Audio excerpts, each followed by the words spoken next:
இங்க அப்போஸ்தலர் 23வது அதிகாரம் மட்டும், அதுக்கு முந்தின அதிகாரத்துல எல்லாம் நீங்க வாசிச்சு பாருங்க, பவுல் பாடுகளோடு உபத்திரங்களோடையே பயணித்து வருகிறார். அப்படி இங்க அப்போஸ்தலர் 23வது அதிகாரத்துல பாடுகளை அனுபவித்துக் கொண்டே இருக்கிறார். இப்ப நமக்கு தெரியும், ஆலோசனை சங்கத்துல இருந்து நிறைய காரியங்களை கற்றுக்கொண்டோம். கிட்டத்தட்ட கடந்த தியானத்திலே 12 அல்லது 13 வசனங்கள் வரைக்கும் நாம் பார்த்தறிய தேவன் உதவி செய்தார். விசேஷமாக அப்போஸ்தலர் 23வது அதிகாரம் 11வது வசனத்தை நான் உங்களுக்காக வாசிக்கிறேன். அப்போஸ்தலர் 23:11, அன்று ராத்திரியிலே கர்த்தர் பவுலின் அருகே நின்று, பவுலை திடன்கொள், நீ என்னை குறித்து எருசலேமிலே சாட்சி கொடுத்தது போல ரோமாவிலும் சாட்சி கொடுக்க வேண்டும் என்றார். இதற்கு பிறகுதான் பேலிக்ஸே பயமடையக்கூடிய விதத்தில பேலிக்ஸுக்கு மத்தியிலே இச்சையடக்கத்தை குறித்து, இனிவரும் நியாய தீர்ப்பை குறித்து அங்கே அவர் பிரசங்கித்தார் என்று சொல்லி நாம் வேதத்திலே பார்க்க முடியும். நீதியை குறித்தும் இச்சையடக்கத்தை குறித்தும் இனிவரும் நியாய தீர்ப்பை குறித்தெல்லாம் பிரசங்கித்ததை அப்போஸ்தலர் 24வது அதிகாரம் 25ஆம் வசனத்தில் நீங்கள் நான் வாசிக்க முடியும். இதெல்லாம் எதுக்கு அடையாளம்? அதையும் தொடர்ந்து நாம் வாசிக்கும் போது, அதையும் தொடர்ந்து நம்ம அப்போஸ்தலர் 25, 26 நாம் பார்க்கும்போது, அப்போஸ்தலனாகிய பவுல் எவ்விதமாய் சந்திக்கப்பட்டார், எந்த பட்டணத்தை சேர்ந்தவர், எப்படிப்பட்ட துணிகரமான பாவங்களை செய்து வந்தார், அவருடைய வாழ்க்கையில எப்படிப்பட்ட மாற்றங்கள் உண்டானது, அவர் ரட்சிக்கப்பட்டு ஞானஸ்தானம் பெற்றதுக்கு பிறகு அவர் எப்படிப்பட்ட பரம தரிசனத்தை பெற்றிருந்தார் என்கிற சத்தியங்களை எல்லாம் அகிரிப்பா ராஜாவுக்கு முன்பாக அவர் அறிவிக்கக்கூடியவராகவும் வெளிப்பட்டிருந்தார். பாருங்க, அப்போஸ்தலனாகிய பவுலுடைய ஊழிய பாதையை கவனித்து பாருங்க. எவ்வளவு பாடுகள் இருக்கட்டுமே, நீங்க நல்லா கவனிச்சு பாருங்க. சாதாரண மக்களுக்கு பட்டணங்கள்ல கிராமங்கள்ல அறிவிச்சுக்கிட்டே இருந்தவர் இப்ப எங்க போறார் பாத்தீங்களா? அரண்மனைக்குள்ள கடந்து போகிறார். அதுக்கப்புறம் அவருடைய ஊழியத்தின் பாதையை பாருங்க. ராஜாக்கள், நூற்றுக்கு அதிபதிகள், பெரிய பெரிய ஒரு கப்பல் எஜமான்கள், கப்பல் மாலுமி, அவர்கள் மத்தியில் கர்த்தருடைய வார்த்தைகளை அறிவிக்கக்கூடியவரா, கப்பல்ல வரக்கூடிய நூற்றுக்கு அதிபதிகளுக்கு கர்த்தருடைய வார்த்தைகளை சொல்லக்கூடியவரா, அக்காலத்தில் தேசாதிபதிகளாய் அதிபதிகளாய் இருந்தவர்கள், சேனாபதிகளாய் இருந்தவர்களுக்கு மத்தியில கர்த்தருடைய வார்த்தைகளை பிரசங்கிக்கக்கூடியவராய் காணப்பட்டார். அப்போ நம்ம நல்ல ஞாபகம் வச்சுக்கணும், ஆரம்பத்துல பாடுகள் உபத்திரம் வருதுன்னு சொல்லி அவர் சோர்ந்து போயிருந்தா பாருங்க, ராஜாக்களுக்கு மத்தியில் அவர் நிற்க முடியுமா? முடியாது. அதனாலதான் ஆண்டவர் அவ்வப்போது கர்த்தர் தமது வார்த்தைகளை கொண்டு தம்முடைய தாசர்களை தேற்றிக் கொண்டே இருக்கிறார். எதற்காக? இன்னும் பெரிதான காரியங்களை நீ பார்க்க போற, நீ இப்ப பட்டணங்களுக்கும் கிராமங்களுக்கும் அறிவிச்சுக்கிட்டு இருக்கிற, அதுக்காக இது அற்பமான ஊழியம் கிடையாது. இன்னும் ராஜாக்களுக்கு மத்தியில் நிக்கணும். நீ சாதாரண கீழ்மட்டத்தில் உள்ள மக்களுக்கு மட்டும் இல்ல, உயர் மட்டத்தில் உள்ள ஜனங்களுக்கும் உயர் மட்டத்தில் உள்ள அதிகாரிகளுக்கும் என் வார்த்தைகளை சொல்ல வேண்டும் என்று சொல்லி தேவன் அப்போஸ்தலனாகிய பவுலை வழி நடத்தினார். அதற்கு சில உபத்திரவங்களை அனுமதிக்கிறார். பாருங்க, யோசேப்பு ஒரு வீட்டுக்கு தான் அதிகாரியா இருக்கான், தெரியுமா உங்களுக்கு? ஏன்னா அவன் கூட இருக்கிற 10 பென்யமீனை சேர்க்கலன்னா 10 தான். அந்த 10 சகோதரருடைய நடவடிக்கைகளை அறிவிக்கக்கூடிய, அப்ப கிட்டத்தட்ட 10 பேருக்கு ஒரு எஜமானனா, 10 பேருக்கு ஒரு அதிகாரியா தான் அவர் இருக்கிறார். அப்படிதானே? தன் தகப்பனிடத்துல அந்த ஆட்களில் எல்லாம் என்ன செய்வான், இந்த 10 பேருடைய நடக்கை குறித்து தகப்பனுக்கு ரிப்போர்ட் கொடுத்துக்கிட்டே இருப்பான். அப்படி பார்க்கும்போது எப்படி இருக்குன்னா, வீட்டுல அவன் பிறந்ததிலே கடைசின்னு வச்சுக்கோங்களேன், பென்யமீன் பிறக்கல, அதுக்கு முன்னால இவன் கடைசின்னு வச்சுக்கோங்களேன், 11வது ஆளு. அப்ப கடைசியா இருந்தாலும் 10 பேருக்கு அதிபதியா இருக்கிறான். ஏன்னா 10 பேருடைய நடக்கைகளை எல்லாம் தகப்பன் சொல்லிக்கிட்டே இருப்பான். 10 பேரை கூடிய காரியங்களை எல்லாம் விசாரிச்சு அவன் அங்க தகவல் கொடுத்துக்கிட்டே இருப்பான். அப்ப வெளிப்படையா பார்த்தா 10 பேருக்கு ஒரு அதிபதி தான். ஆனா உபத்திரம் அதிகமாக அதிகமாக அதிகமாக அவன் எந்த அளவுக்கு புறக்கணிக்கப்படுகிறானோ அந்த அளவுக்கு ராஜாக்களுக்கு மத்தியிலேயே, பெரிய பெரிய அதிகாரிகளுக்கு மத்தியிலேயே, மந்திரிமார்களுக்கு மத்தியிலேயே இஸ்ரவேலின் தேவனே தேவன் அப்படின்னு சொல்லி அறியக்கூடிய விதத்துல காரியங்களை நடப்பிக்கக்கூடிய மனுஷனாய் இந்த யோசேப்பு காணப்பட்டா. அதனால நீங்க சாதாரணமா நினைச்சிடாதீங்க, உபத்திரம் எதுக்கு, நம்மளை உருகுலைய பண்றதுக்கா? கிடையாது. எந்த அளவுக்கு நம்முடைய வாழ்க்கையில் உபத்திரம் அதிகமாகிறதோ அந்த அளவுக்கு நம்மை கொண்டு தேவன் செய்யக்கூடிய காரியங்களும் உயர்ந்து கொண்டே இருக்கும். அப்படி யோசிச்சு பாருங்க, உபத்திரமே வராம இருந்தா யோசேப்பு எங்கதான் இருக்கணும் தெரியுமா? 10 பேர் காரியங்களை விசாரிச்சு நலம்புலம் காரியங்களை தன் தகப்ப நாட்டை சொல்லிக்கிட்டே இருக்க வேண்டியதுதான். சாதாரண ஒரு 10 பேருக்கு ஒரு அதிபதியா இருந்திருப்பான், அவ்வளவுதான். ஆனா உபத்திரவத்துக்குள்ளே கடந்து போகிறா, தன் சொந்த சகோதரால பகைக்கப்படுகிறா, அதே போல அப்போஸ்தலனாகிய பவுல் தன் சொந்த ஜனங்களாகிய யூதர்களால பகைக்கப்பட்டா, அந்நிய ஜனங்களால பகைக்கப்படுறார். போத்திபார் மனைவி யோசேப்புக்கு யார் தெரியுமா? போத்திபாரும் போத்திபார் மனைவியும் யோசேப்புக்கு யார் தெரியுமா? அந்நியர்கள். அந்நியர்கள். யோசேப்பை குழியில கொண்டு போட்டவர்கள் யார் தெரியுமா? சொந்த சகோதரர்கள். அப்ப இவ்விதமா நாம் பார்க்கும்போது யோசேப்புடைய வாழ்க்கையிலையும் சொந்த ஜனம் அவனை பகைக்கி, புறஜாதிகளும் பகைக்கிறாங்க. எந்த அளவுக்கு பகைக்கப்படுறான் பாருங்க. அதே போல அப்போஸ்தலனாகிய பவுலை நல்லா கவனிச்சு பாருங்க. அவருடைய சொந்த ஜனமாகிய யூதர்களும் அவரை பகைப்பார்கள், அவருடைய சொந்த ஜனங்கள் அல்லாத புறஜாதிகளும் அவரை பகைப்பார்கள். இவ்வளவு பகைக்க பகைக்க பகைக்க பாருங்க, உள்ளேயும் பகை வெளியும் பகை, பகைக்க பகைக்க பகைக்க இவருடைய ஊழிய ஸ்தானம் பெருசா போய்கிட்டே இருக்கு. எப்படி இருக்கும் பாருங்க. கிராமங்கள் பட்டணங்கள் அறிவிச்சுக்கிட்டு இருக்கிறாரு, சாதாரண மக்களுக்கு அறிவிக்கிறாரு. இப்ப அதிகாரத்தில் உள்ளவங்களுக்கு அறிவிக்கிற இடத்துக்கு அவர் கடந்து போகிறார். அவன் உபத்திரம் வர வர வர அவருக்கு ஒரு பெரிய மேன்மை ஆண்டு கொண்டு வந்துகிட்டே இருக்கிறார். நிச்சயமா சொல்றது நடக்கும் முடியுமானோர்ல. நீ ஆண்டவருக்காக இதெல்லாம் சகிச்சு பாருங்க, ஆண்டவர் மகிமையான காரியங்களை செய்வார். நிச்சயமா நடக்கும். நீங்க கொஞ்சம் திருப்பி பாருங்களேன்.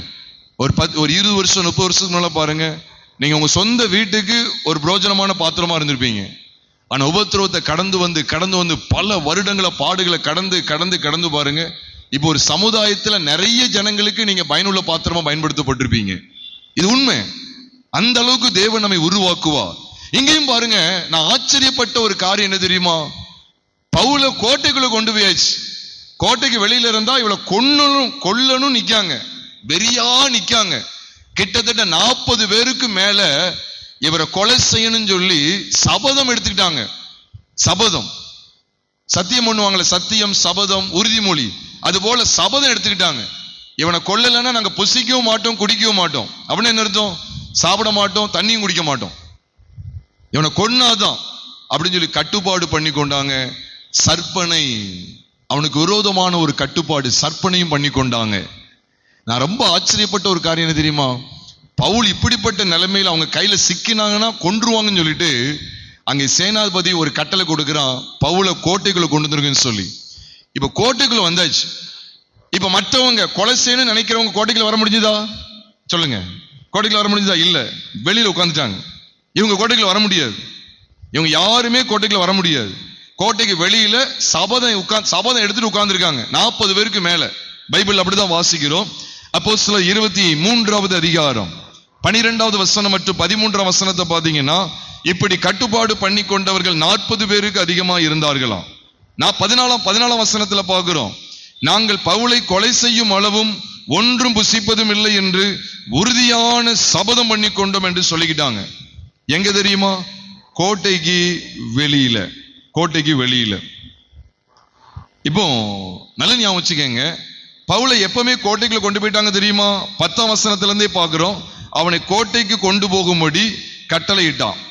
அப்ப கோட்டைக்குள்ள கொண்டு போயாச்சு. அன்று ராத்திரியில தான் கர்த்தர் பேசுறார்.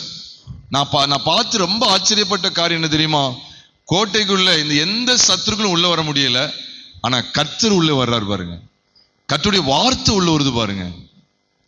இன்னைக்கு ஆண்டவர் அதுதான் ஆண்டவர் செய்யறாரு. ஆண்டவருடைய வாழ்க்கையில எப்படிப்பட்ட காரியம் செய்யற பாருங்க. சத்துரு உள்ள போக முடியல. இப்ப இந்த கோட்டையை நான் பார்க்கும்போது எப்படி இருக்குன்னா, நம்ம இந்த வசனம் தான் ஞாபகத்துக்கு வருது. நீதிமொழிகள் 18வது அதிகாரம் 10ஆம் வசனத்தை வாசிக்கும் போது நீதிமொழிகள் 18:10 சொல்லுகிறது, கர்த்தரின் நாமம் பலத்த துருகம், நீதிமான் அதற்குள் ஓடி சுகமாய் இருப்பானோ. அங்க ஒரு சேனாபதியினுடைய கோட்டன் பார்க்கிறோம், ஒரு சேனாபதி கோட்டன் பார்க்கிறோம். இது உண்மையிலே ஒரு ஆவிக்குரிய அர்த்தத்தை எடுக்கும்போது உண்மையிலே அங்க ஒரு அதிகாரியா இருந்த ஒரு மனுஷனை பார்க்கிறோம், சேனாபதின்னு பார்க்கிறோம். சேனாபதி அப்படின்னு சொல்லி அங்கே சொல்லப்பட்டிருக்கு. சேனாபதி தான் கட்டளை கொடுக்கிறான். சேனாபதி 10ஆம் வசனத்துல பார்க்கிறோம்.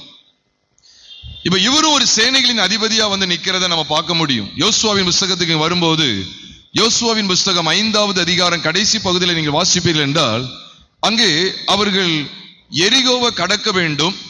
ஆனால் கர்த்தர் அதுக்கு முன்பாக, இஸ்ரவேலுக்கு முன்னாக இவர் கடந்து செல்கிற ஒரு சேனாபதியா, ஒரு சேனாதிபதியா அவர் அங்க வெளிப்பட்டு இருக்கிறார். யோசுவாவின் புஸ்தகம் 5வது அதிகாரம். யோசுவா கூட முதல்ல அறியல இவர் யாரு, நம்மளை சேர்ந்தவரா இல்ல சத்துருக்களை சார்ந்தவர் அவருக்கே தெரியல. அவர் சேனையின் அதிபதியா வந்து நிக்கார் பாருங்க. ஏன் சேனாபதி அப்படின்னு பேர் வச்சிருக்காங்கன்னா சேனைகளுக்கு ஒரு அதிபதி, அதுதான் சேனாபதி. இங்கேயும் ஒரு சேனையின் அதிபதி வந்து நிற்கிறார். யோசுவாவின் புஸ்தகம் 5வது அதிகாரம் 13ஆம் வசனத்திலிருந்து பாருங்க. பின்னும் யோசுவா எரிகோவின் வெளியிலிருந்து தன் கண்களை ஏறெடுத்து பார்க்கும்போது இதோ ஒருவர் அவனுக்கு எதிரே நின்றார். உருவின பட்டயம் அவர் கையில் இருந்தது. யோசுவா அவரிடத்தில் போய், நீர் எங்களை சேர்ந்தவரோ எங்கள் சத்துருக்களை சேர்ந்தவரோ என்று கேட்டான். அதற்கு அவர், அல்ல, நான் கர்த்தருடைய சேனையின் அதிபதியாய் இப்பொழுது வந்தேன் என்றார். அப்பொழுது யோசுவா தரையிலே முகங்குப்புற விழுந்து பணிந்து கொண்டு அவரை நோக்கி, என் ஆண்டவர் தமது அடியனுக்கு சொல்லுகிறது என்னவென்று கேட்டான். அப்பொழுது கர்த்தருடைய சேனையின் அதிபதி யோசுவாவை நோக்கி, உன் கால்களில் இருக்கிற பாதரட்சைகளை கழட்டி போடு, நீ நிற்கிற இடம் பரிசுத்தமானது என்றார். யோசுவா அப்படியே செய்தான். இன்னும் எரிகோ கோட்டையை பிடிக்கவே இல்லை. இந்த கோட்டைகளை யாருமே போக முடியாது. ஆனா யார் முதல்ல நிக்கிறா தெரியுமா? சேனையின் அதிபதியா கர்த்தர் நிற்கிறார். இந்த இடத்துல நீங்க யாருமே குழப்படையக்கூடாது. இந்த சேனையின் அதிபதியா வந்தவர் கர்த்தர் தான், கர்த்தராகி இயேசு கிறிஸ்து. அப்படிதான் நம்ம சொல்லணும். ஏன்னா இது தூதன் கிடையாது. தூதனா இருந்தா அங்கே யோசுவா அவனை பணிந்து கொள்வதற்கு இடம் கொடுத்திருக்க மாட்டார். நமக்கு எல்லாருக்கும் தெரியும். வெளிப்படுத்தல் 19வது அதிகாரம் 10ஆம் வசனத்தை வாசிங்கன்னா, தேவதூதனை வணங்குவதற்கு யாரு? யோவான் அப்போஸ்தலன் என்ன செய்றாரு? தேவதூதனை வணங்க காலில் விழுறாரு. அப்ப தேவதூதனை வணங்க விட்டாரா? நீ என்ன தொழுது கொள்ளாத, நானும் உன்னை போல ஊழியக்காரன், கர்த்தருடைய ஊழியக்காரன், நீ தேவனை தொழுது கொள் அப்படின்னு சொல்லிட்டு இயேசுவை பற்றின சாட்சி தீர்க்க தரிசனத்தின் ஆவியா இருக்குது என்று சொல்லி முடிக்கிறார். வெளிப்படுத்தல் 19வது அதிகாரம் 10வது வசனத்துல. அப்போ ஒரு தூதனா இருந்தா பணிந்து கொள்ள என்ன செய்ய மாட்டாரு? விட மாட்டார். அப்ப இது தூதன் கிடையாது, இது சேனைகளின் கர்த்தர். அது மட்டும் அந்த எவிடன்ஸ் கிடையாது. அதுக்கு கீழே பார்க்கிறோம், நீ உன் கால்களில் இருக்கிற பாதரட்சைகளை கழட்டி போடு, நீ நிற்கிற இடம் யாரு? எந்த இடம்? பரிசுத்த பூமின்னு சொல்றார். அப்ப இதே சத்தத்தை நம்ம அங்க கவனிக்கிறோம். யாத்திராமத்தின் புஸ்தகம் 3வது அதிகாரம், யாத்திராமத்தின் புஸ்தகம் 3வது அதிகாரம் 4ஆம் வசனத்தை நீங்க கவனிச்சு பாத்தீங்கன்னா 4 மற்றும் 5 வாசிக்கும் போது, நீ நிற்கிற இடம் பரிசுத்த பூமி, உன் கால்களில் இருக்கிற பாதரட்சைகளை கழட்டி போடு என்று சொல்லி 5ஆம் வசனத்துல, மன்னிக்கும் 5ஆம் வசனத்துல பாதரட்சையை கழட்டி போடு அப்படின்னு சொல்லி சொல்லுகிறத நம்ம பார்க்கிறோம். அப்ப இதெல்லாம் யாரு தான் சொல்லுகிறா? யாரு தான் அந்த பரிசுத்தத்தினுடைய காரியங்களை வெளிப்படுத்துறாங்க கேட்டா தூதன் கிடையாது, சேனையின் அதிபதியை கர்த்தர் வந்திருக்கிறா. அப்ப அங்க ஒரு சேனாபதியை பார்க்கிறோம். இங்கேயும் பாருங்க, யாருமே இந்த கோட்டைக்குள்ள போக முடியாது. ஆனா இவர் தான் உள்ள போகிறார். உண்மையிலே பிரியமானவர்களே, ஒரு ஆவிக்குரிய வெளிச்சத்துல பார்க்கும்போது இன்னைக்கும் சேனாபதி நம்மளை அந்த கோட்டைக்குள்ள இழுத்து வச்சிருக்கிறார். மீண்டும் சொல்லுகிறேன், கர்த்தரின் நாமம் பலத்த துருகம். துருகத்துக்கு ஆங்கிலத்தில் என்ன தெரியுமா? ஒரு பெரிய கோட்டைன்னு அர்த்தம். துருகத்துக்கு உடனே துருகன் உடனே ஏதோ ஒரு வேற ஏதாவது ஒரு இடி மாதிரி இருக்குமோ நினைச்சிடாதீங்க. துருகம் அப்படின்னாலே பலத்த கோட்டை, அரண். அதுக்கு தமிழ்ல, சுத்த தமிழ்ல சொன்னா சாங்க, உறுதியான கோட்டை. உறுதியான கோட்டை, யாருமே உள்ள வர முடியாது, அசைக்க முடியாது. அப்ப அழகா பைபிள் சொல்லுது, நீதிமொழிகள் 18:10, கர்த்தரின் நாமம் பலத்த துருகம், நீதிமான் அதற்குள் ஓடி சுகமாயிருப்பான். இப்ப கர்த்தர் அவருக்கு ஒரு பெரிய பாதுகாப்பா அந்த கோட்டையை வச்சிருக்கிறார். இப்ப இந்த கோட்டை மட்டும் இல்லைன்னா என்ன ஆகும் சொல்லுங்க? தூக்கிருப்பாங்க, சாப்பிட்டுருப்பாங்க. நீங்க உடனே எழுத்தின்படியான கோட்டையை நினைச்சிடாங்க. இன்னைக்கு எழுத்தின்படியான ஒரு, நான் வீட்டுக்குள்ள உட்காந்துட்டேன் அதனால என்னை யாரும் காப்பாத்தணும் இல்ல, வீடு புகுந்து அடிச்சிருவாங்க. பைபிள்ல போட்டு பாத்தீங்களா? சிங்கத்துக்கு தப்பினவன் கரடிக்கு எதிர்படுவது போலவும், கரடிக்கும் தப்பினவன் வீட்டுக்குள்ள வந்த போது தன் கையை சுவர் மேல வச்ச உடனே பாம்பு அவனை கடித்தது போலவும் அப்படின்னு சொல்லி சொல்லப்பட்டிருக்கு பாத்தீங்களா தீர்க்கதரிசன புஸ்தகத்துல. அதனால சாவுன்னு வந்துட்டுனா அவ்வளவுதான், யாரும் காப்பாற்ற முடியாது. கர்த்தர் மட்டுமே நமக்கு பாதுகாப்பு, பிரியமானவர்களே. அதனாலதான் சொன்னார், பவுலே திடன்கொள், பவுலே திடன்கொள், பயப்படாத, நீ திடன்கொள். நீ எருசலேமில மாத்திரம் இல்ல, எருசலேமில சாட்சி கொடுத்தது போல ரோமாவில சாட்சி கொடுக்கணும். ஏன்னா ரோம்ல பெரிய பெரிய அதிகாரிகள் இருக்காங்க, அவங்க மத்தியில் நீ சாட்சி கொடுக்கணும்னு சொல்லி கர்த்தர் அப்போஸ்தலனாகிய பவுலை இன்னும் ஒரு மேன்மையான ஊழியத்துக்கு ஆயத்தப்படுத்தி கொண்டு வந்தா, தயார்படுத்தினா. பிரியமானவர்களே, நமக்கு ஒரு கோட்டை உண்டு. பிரியமானவர்களே, வெளியே எத்தனை பேர் எழுப்பினாலும் சரி, வெளியே கொந்தளிப்ப சாதாரண எப்படி சொல்லலாம் தெரியுமா? சொந்த ஜனங்கள் கொந்தளிச்சு எழும்பி புறஜாதி கையில ஒப்பு கொடுத்துட்டாங்க. இவ ரெண்டையும் பார்க்கிறோம். சுய ஜனங்கள், அந்நிய ஜனங்கள், சுய ஜனங்கள், அந்நிய ஜனங்கள் எல்லாம் கொந்தளிச்சு கிடக்கு. இதுக்கு மத்தியில பவுலுக்கு ஒரு கோட்டை ஆயத்தப்படுத்தின தேவன் நீதிமான்களாகிய உங்களுக்கும் எனக்கும் ஒரு பலத்த கோட்டையை வைத்திருக்கிறார். அதுதான் கர்த்தரின் நாமம். இப்ப இந்த கோட்டைக்குள்ள இவங்க வர முடியல, எல்லாம் வெளியே தான் உட்கார்ந்து இருக்கு. Outside the fortress, outside the wall. அவங்க எல்லாரும் வெளியே தான் இருக்காங்க. The enemies, all the enemies were standing outside the wall, outside the great wall. ஆனா the word of God penetrated into the wall, penetrated into the wall. கர்த்தருடைய வார்த்தை கோட்டையும் நுழைச்சுக்கிட்டு உள்ள வந்துருச்சு. வெளியில ஒரு சத்தம் கேட்டுக்கிட்டு இருக்கு, சத்துருக்களுடைய சத்தம். உள்ள ஒரு சத்தம் வந்துட்டு இருக்கு, கர்த்தருடைய சத்தம். நான் உண்மையிலேயே சொல்லுவேன், நீங்க எந்த அளவுக்கு இந்த பலத்த கோட்டன் இருக்க, பலத்த துருகன் இருக்க கர்த்தரின் நாமம், அந்த நாமத்தை எந்த அளவுக்கு நீங்க ருசி பார்த்து ருசி பார்த்து ருசி பார்த்து, அந்த கோட்டை அதுதான் கோட்டை, அந்த கோட்டைகளை எந்த அளவுக்கு மகிழ்ச்சியா இருக்கீங்களோ, நான் நிச்சயமா சொல்றேன், வெளியில் உள்ள சத்தத்தை அனைத்தையும் ஆண்டவர் அமர பண்ணிடுவார், அமர்த்தி போடுவார். பிரியமானவர்களே, நிச்சயமா நடக்கும். அதுக்காக ஆண்டவர் இந்த சத்தத்தை உள்ள கொண்டு வர்றார். வெளியில் அதுக்கப்புறம் நீங்க வாசி பாருங்க, வெளியில் உள்ள சத்தத்தை எல்லாம் அமர பண்ணிட்டார். அவங்களுக்கு ஒரு பெருத்த ஏமாற்றம் இருந்தது. அவங்க போட்ட திட்டம் எல்லாம் பாழாய் போய்விட்டது. எப்படி அகித்தோப்பேலின் ஆலோசனையை பைத்தியமாக்கி விடுவீராக என்று சொல்லி சங்கீதக்காரனாகிய தாவீது 2 சாமுவேலின் புஸ்தகம் 15வது அதிகாரம் கடைசி பகுதியில் வாசிக்கும் போது அவனுடைய அகித்தோப்பேலின் ஆலோசனையை பைத்தியமாக்கி விடுவீராக சொன்னார். அதே போல அது சம்பவிக்கிறது. 2 சாமுவேலின் புஸ்தகம் 17வது அதிகாரம் துவக்கத்திலிருந்து வாசிக்கும் போது நம்ம எல்லாருக்கும் தெரியும். ஆனால் அந்தோ பரிதாபம், 2 சாமுவேல் 17வது அதிகாரம் 23ஆம் வசனம் சொல்லுகிறது, அகித்தோப்பேல் தன் ஆலோசனையின்படி நடக்கவில்லை என்று கண்டபோது தன் கழுதியின் மேல் சேணம் வைத்து தன் வீட்டுக்கு போய் காரியங்களை ஒழுங்குபடுத்தி 4 கொண்டு செத்தான் அப்படின்னு சொல்லி வாசிக்கிறோம். எவ்வளவு கட்டுப்பாடு பண்ணாங்க, அப்சலோமோடு கூடிக்கொண்டு எவ்வளவு கட்டுப்பாடு பண்ணி கொண்டிருந்தான். அப்படிதான் வேதத்துல 2 சாமுவேல் 15வது அதிகாரம் 7ஆம் வசனம் 8ஆம் வசனத்தெல்லாம் தொடர்ந்து வாசிக்கும் போது அப்சலோமோடு அகித்தோப்பேலும் கூடிக்கொண்டு அங்கே பலத்து கொண்டே இருந்தது. ஆனா எல்லாவற்றையும் கர்த்தர் அபத்தமாக்கி போட்டு விட்டா. உண்மையிலேயே சொல்றோம் பிரியமானவர்களே, தாவீதை போல அரணான இடத்துக்கு வந்துடணும். நமக்கு அரண் எது சொல்லுங்க? கர்த்தரின் நாமம். அதான் அழகான பாட்டு போட்டிருக்கேன், கர்த்தர் நாமம் என் புகலிடமே, கருத்தோடு துதித்திடுவேன். சும்மா பாடிட்டு போயிடக்கூடாது, நம்ம அதை அனுபவமாக்கணும். கலங்களப்பா, நாங்க கலங்களப்பா, ஸ்தோத்திரமே அப்பா ஸ்தோத்திரமேன்னு சொல்லி சாதாரணமா சொல்லிட்டு மட்டும் போயிடக்கூடாது, கலங்காமல். ஆனா எப்ப தெரியுமா கலக்கம் வராது தெரியுமா, திடன் கொள்ள முடியும் தெரியுமா? கோட்டைக்கு வெளியில் உள்ள சத்தத்தை இங்க கேட்க கூடாது. கோட்டைக்கு உள்ள கர்த்தரின் நாமம் பலத்து துருகம், நீதிமான் அதற்குள் ஓடி எப்படி இருப்பான்? சுகமாயிருப்பான். பவுல சுகமா காத்துக்கிட்டாரா இல்லையா? சுகமா ஆண்டு நடத்தினார். அவன் தனி ஆள் தான், ஆனா கர்த்தர் கூட இருக்கிறார். நீங்க ஒருவேளை நம்ம நினைக்கலாம், எல்லாம் எங்களை கைவிட்டு போயிட்டாங்க, அந்த கோட்டைக்குள்ள வேற யாரையும் கொண்டு வரல, சீசர்கள் உள்ள வந்தாங்களா? சீசர்களையும் சேர்த்தா உள்ள கொண்டு வந்தாங்க. பவுலுக்கு அங்க ஆறுதல் சொல்ல யாருமே கிடையாது. ஆனா கர்த்தர் அந்த கோட்டைக்குள்ளே பிரவேசித்தார். அப்படிதானே பைபிள்ல வாசிக்கும். கர்த்தர் பவுலின் அருகே நின்று, அப்படின்னா அவரு எங்க போயிட்டாரு? சத்தமா சொல்லுங்க, கோட்டைக்குள்ள போயிட்டாரு. ஏன்னா பவுலுக்கு பக்கத்துல நின்று பேசலாம்னா பவுலே எங்கதான் இருக்காரு? கோட்டைக்குள்ளதான் இருக்கிறார். அப்ப நமக்கு ஒரு ஆண்டவர் இக்கட்டு நாளிலே அரணான கோட்டை. நாகும் புஸ்தகத்தை வாசி பாருங்க. நாகும் 1வது அதிகாரம் 7வது வசனம் சொல்லுகிறது, கர்த்தர் நல்லவர், இக்கட்டு நாளிலே அரணான கோட்டை, தம்மை நம்புகிறவர்களை அறிந்திருக்கிறார். பிரியமானவர்களே, கிறிஸ்தவ வாழ்க்கை சாதாரண அல்ல. எவ்வளவு பெரிய பாடு பிரச்சனைகள் வந்தாலும் சரி, உங்களை தொடுகிறவன் அவருடைய கண்மணியை தொடுகிறான் என்று வேதத்துல வாசிக்கிறோமே. உங்களை தொடுகிறவன் அவருடைய கண்மணியை தொடுகிறான் என்று சகரியா 2வது அதிகாரம் 10ஆம் வசனத்துல வாசிக்கிறோமே. அதனாலதான் பாருங்க, நீ வேதம் அவ்வளவு அழகா சொல்லுது, கர்த்தர் அவனுக்கு அருகில் நின்றா, கர்த்தர் அவனுக்கு அருகில் நின்றா. எவ்வளவு சூழல் இருந்தாலும். அதனால நாகும் சொல்றாரு, கர்த்தர் நல்லவர், இக்கட்டு நாளிலே அரணான கோட்டை, தம்மை நம்புகிறவர்கள் என்ன செய்திருக்காரா? அறிந்திருக்க. இக்கட்டு, பவுலுக்கு இக்கட்டு வருது.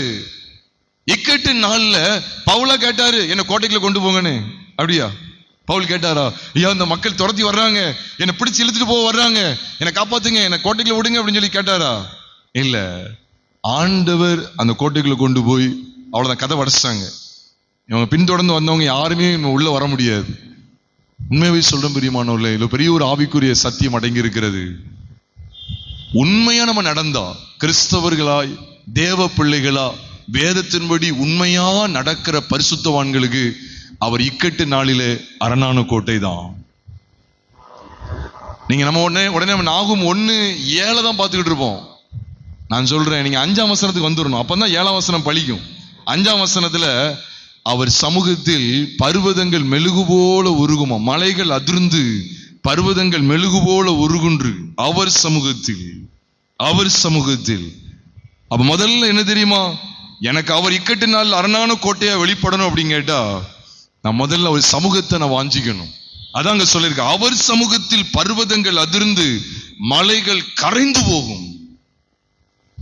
நீங்க அவர் சமூகத்தை வாஞ்சிக்கிறோமா? பவுல் தேவ சமூகத்தை வாஞ்சித்தா, தேவனை வாஞ்சித்தா, தேவனுக்காக அனுதினமும் தேவனோடு நடக்கிறார், தேவ சமூகத்திலேயே களி கூறுகிறார். அப்படிப்பட்ட தாசர்களுக்கு அவர் இக்கட்டு நாளில் அரணான கோட்டை. அதை தேவ பிள்ளைகள் விளங்கிக் கொள்ள வேண்டும்.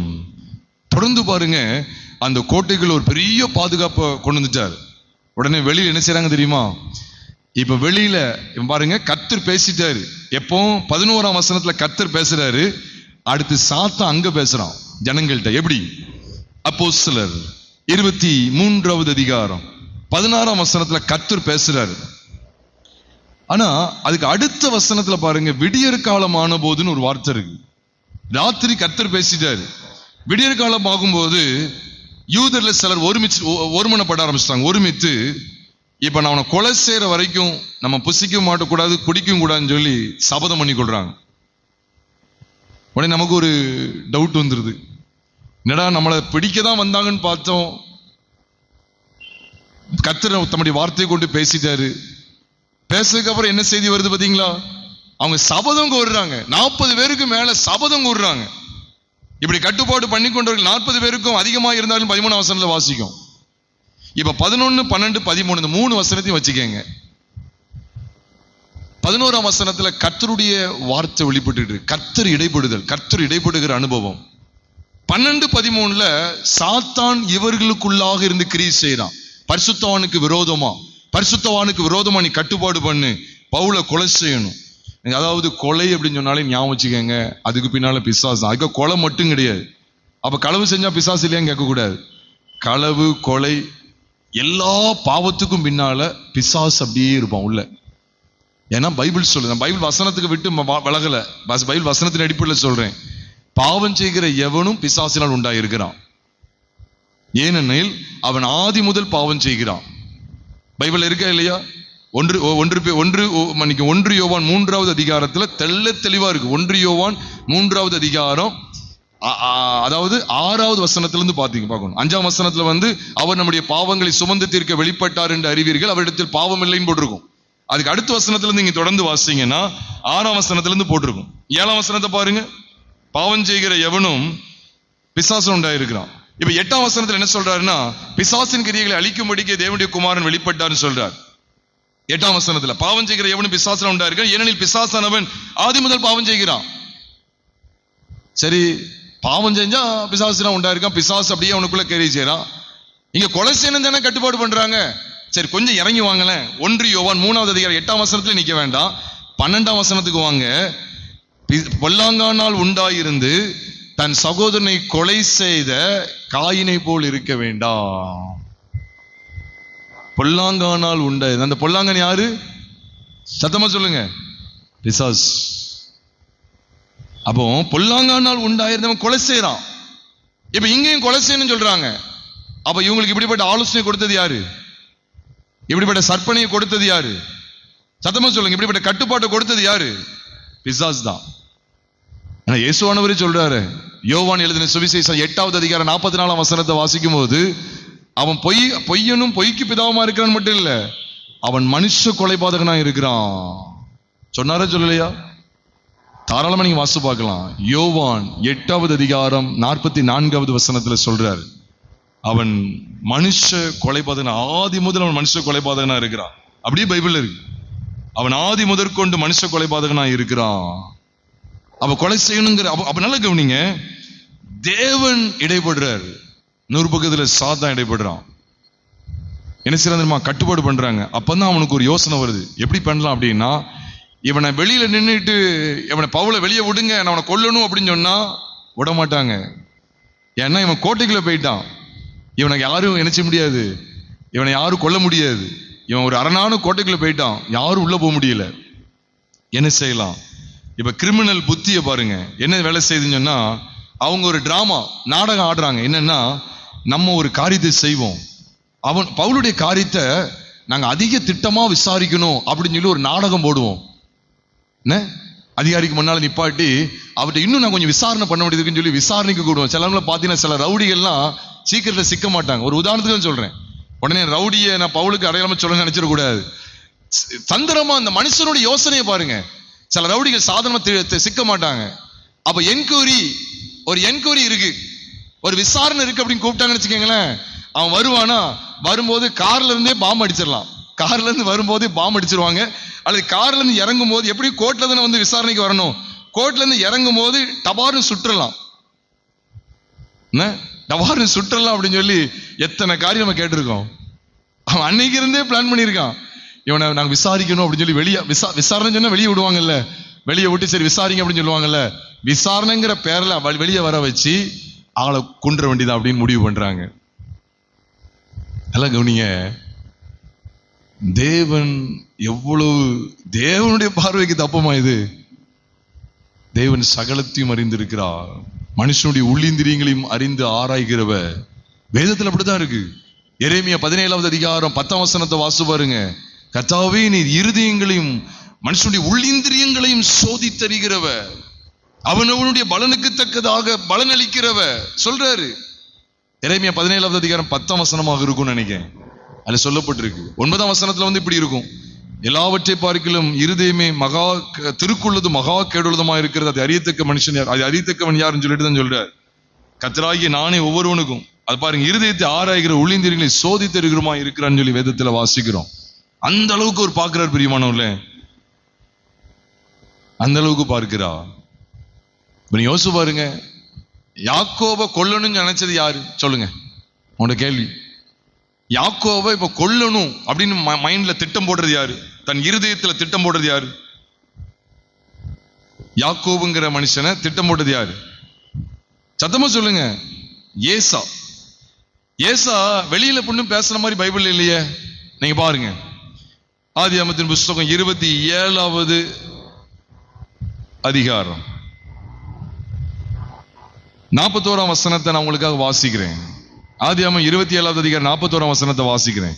யாக்கோபை தன் தகப்பன் ஆசீர்வதித்தது நிமித்தம் ஏசா யாக்கோபை பகைத்து, 2 புள்ளி வச்சிருக்குதா, அவன் இருதயத்துல சொல்லிக்கிறான் பாருங்க, என் தகப்பனுக்காக துக்கிக்கும் நாட்கள் சீக்கிரமாய் வரும், அப்பொழுது என் சகோதரனாகிய யாக்கோபை கொன்று போடுவேன் என்று ஏசா தன்னோடு கூட இருக்கிற கூட்டத்தாரிடத்துல சொன்னான் போடல, என்று ஏசா எங்க சொல்லிக் கொண்டான்?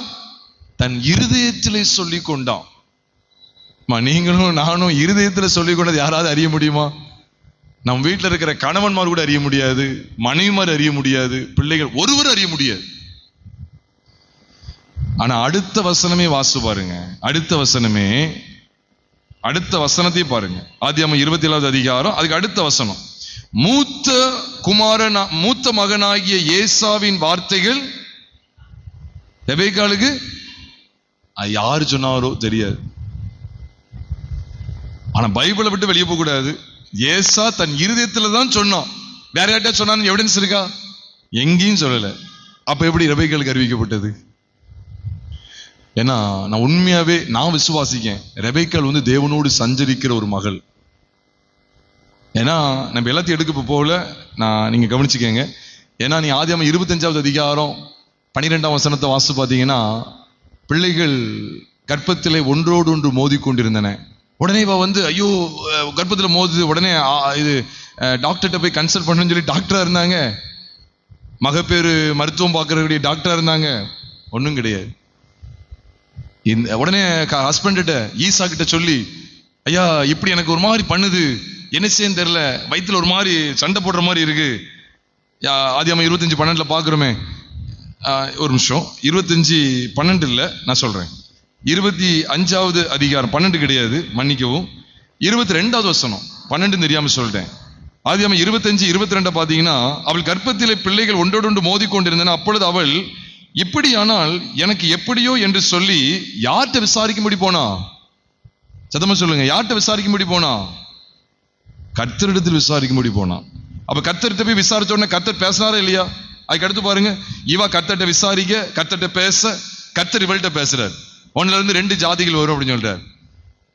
மூத்தவன் இளையவனுக்கு ஊழியம் செய்வான், அதாவது மூத்தவன் இளையவனை சேவிப்பான் அப்படிங்கிறது சொல்லி கொடுக்கிறார். ஆண்டவர் பேசினாரா பேசலையா? எல்லாம் எப்படி டீலிங்க பாருங்க. இது ரகசியம், வயிற்றுக்குள்ள நடக்கிற ரகசியமா இல்லையா? வயிற்றுக்குள்ள இருக்கிற ரகசியம். ஆனா அந்த ரகசியத்தை யாருக்குமே தெரியாது. இப்ப நம்ம வயிற்றுக்குள்ள கடமடான்னு பண்ணுது, அது குடல்ல பண்ணுதா, சிறு குடலா, பெருங்குடலா, அல்லது வேற ஏதாவது ஒரு ப்ராப்ளமா, சிறுநீரத்துல ஏதாவது ப்ராப்ளமா, எதுவும் கண்டுபிடிக்க முடியாது. கணையத்துல பிரச்சனையா அல்லது வயிற்றுக்குள்ள பிரச்சனையா கண்டுபிடிக்க முடியாது. அவளுக்கும் தெரியல, கண்டுபிடிக்க முடியாது. வயிற்றுக்குள்ள இருக்கிறத ஆண்டவர் இப்ப வெளிப்படுத்துறாரு. உன் வயிற்றுக்குள்ள நடக்கிற சம்பவம் இருக்கு, அதனுடைய ரகசியம் என்ன தெரியுமா அப்படி வெளிப்படுத்துறாரு. வயிற்றுக்குள்ள இருக்கிறதே வெளிப்படுத்துறவரு ஒரு மனுஷனுடைய இருதயத்தில் இருக்கிறத வெளிப்படுத்த மாட்டாரா? வெளிப்படுத்துறாரு. ஏசாவுடைய காரியத்தையும் அவர் தான் வெளிப்படுத்தியிருக்கணும். ரெபெக்காளுக்கு அறிவிக்கப்பட்டதுன்னா கர்த்தர் தான் வெளிப்படுத்தியிருக்கணும். வேற யாரும் வெளிப்படுத்துற மாதிரி எனக்கு தெரியாது. மூல பாஷையில் எனக்குன்னு என்கிட்ட கேட்டுறாங்க. நான் அந்த இதுக்குள்ள நான் உள்ள போக விரும்பல. ஆனா ரெபெக்காளுக்கு ஒரு அனுபவம் இருந்துச்சு, கர்த்தரோடு சம்பாஷணை பண்ணுகிற ஒரு அனுபவம் இருந்தது. பிரியமானவர்களே, அதே போலதான் பாருங்க, ஆண்டவர் சகலத்தையும் அறிந்திருக்கிறார். இப்ப பவுல் கோட்டைக்குள்ள இருந்து சேஃபா இருக்கிறாருன்னு சாத்தானுக்கு தெரியும். இந்த பவுலை இப்படியே விட்டா தேவனுடைய நாம மகிமைப்படும், பவுலை கொண்டு ஆண்டவர் பலத்த அசைவை ஏற்படுத்திடுவார். இப்ப பவுலுடைய ஓட்டத்தை நிறுத்தணும். நல்லா கவனிங்க, சாத்தானுடைய நோக்கமே என்ன தெரியுமா? நம்முடைய ஓட்டத்தை எப்படியாவது நிறுத்தணும். நீங்க அங்கும் இங்கும் அப்படியே எழும்புறாங்களே, சொந்தங்களா இருக்கட்டும், வெளியில இருந்த சத்துருக்களா இருக்கட்டும், என்ன உபத்திரம் தெரியுமா? நம்ம ஓட்டத்தை நிப்பாட்டணும். நமக்கு தேவன் கொடுத்த தரிசனத்தை மூழ்க பண்ணணும். அதனாலதான் பாருங்க, யோசேப்பை குழியில கொண்டு போடுறாங்க, சிறைச்சாலையில போடுறாங்க, வித்து போடுறாங்க, பகைக்காங்க, எல்லாம் நடக்கு. இது எல்லாத்தையும் நோக்கம் என்ன தெரியுமா? சத்துருடைய ஒரே தந்திரம் என்ன தெரியுமா? இவனை எப்படியாவது இவன் தரிசனத்தை, இவன் சொப்பனத்தை நிறைவேற்றக்கூடாது, இவனை கொண்டு தேவன் ஏதாவது ஒன்று செஞ்சிடக்கூடாது, இவனை எப்படியாவது பிடிக்கணும். சாதாரணக்கு அதான் நோக்கம். பிரியமானவர்களே, எவ்வளவு சத்துரு முயற்சித்தாலும் தேவன் அவருடைய சித்தத்திற்கு நம்மளை என்ன செய்வார்னா அழகா உருவாக்கி நடத்தி விடுவா. இங்கே அதான் பார்க்கிறோம். பவுலுடைய ஓட்டத்தை நிறுத்துறது எவ்வளவோ பண்ண பார்க்க இல்ல, தேவனுடைய வார்த்தை வந்து விட்டது. நீ எருசலேம்ல சாட்சி கொடுத்து மாத்திரம் இல்ல, நீ ரோமாபுரியிலும் நீ சாட்சி கொடுக்கணும்னு சொல்லி, நீ ரோமாவிலும் சாட்சி கொடுக்க வேண்டும் சொல்லி 11ஆம் வசனத்துல சொல்லிட்டாரு. இப்ப அவர் சொல்லிட்டாருன்னா கர்த்தர் சொல்ல ஆகும், அவர் கட்டளையிட நிற்கும். அப்படிதான் வேதத்துல சங்கீதம் 33வது சங்கீதம் 9வது வசனத்துல வாசிக்கிறோம். சங்கீதம் 33:9 வாசிக்கிறோம், அவர் சொல்ல ஆகும், அவர் கட்டளையிட நிற்கும். நான் கொஞ்சம் எடுக்கிறேன். சங்கீதம்